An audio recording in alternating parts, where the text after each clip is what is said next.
know your rights. It's time now for Legal Point. Now your host, Carrie Kasem. Thank you. Thank you, Joe. I have a question.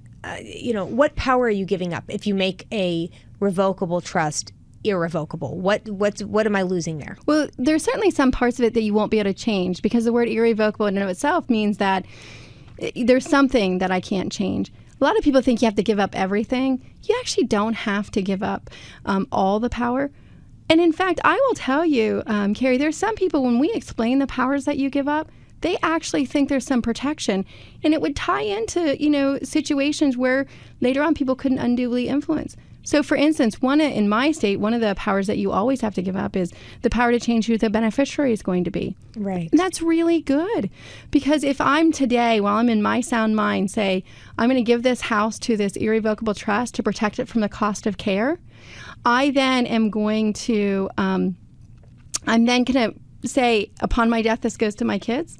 Well, if later in my life I get remarried, I can't give that house to that new person I've married, but that's really good because maybe that person unduly influenced me. Or, and we didn't even talk about this, but the other thing that happens out there is caregivers who take advantage of people. Oh, yes.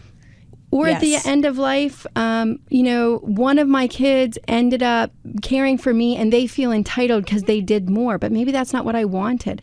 And so with an irrevocable trust, you are giving up some powers. That's a very simple power that you end up giving up, is you decide who the decision makers are and who the beneficiaries are, and you're not going to change that.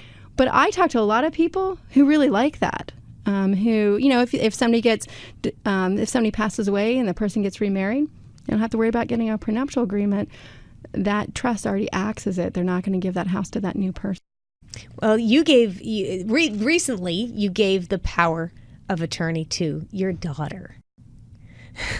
I did. That's funny, Carrie. Yeah, I know we're talking about powers, talking about everything else. You gave it to your daughter. Yeah, so I have a 19-year-old, Courtney, who attends Northeastern University, and on her 18th birthday, she got powers of attorneys. That's fantastic. That's great. And what, did she ever ask for it? Was this something, okay, so how did you come to that decision? Well, it was May of her senior year of high school. She turned 18 years old.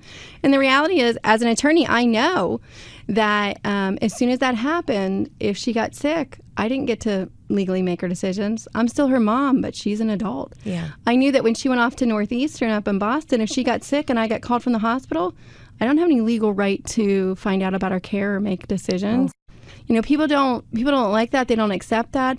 But that's the law. HIPAA is really, really, if you don't know what HIPAA is, look it up. It's very important that you know. It can stop you from seeing somebody who's in the hospital, getting any medical records. If you have somebody you're close to, please make sure you have a power of attorney over health, if that's very important to you. My sister went to Northeastern in Boston, wow. At the PA program.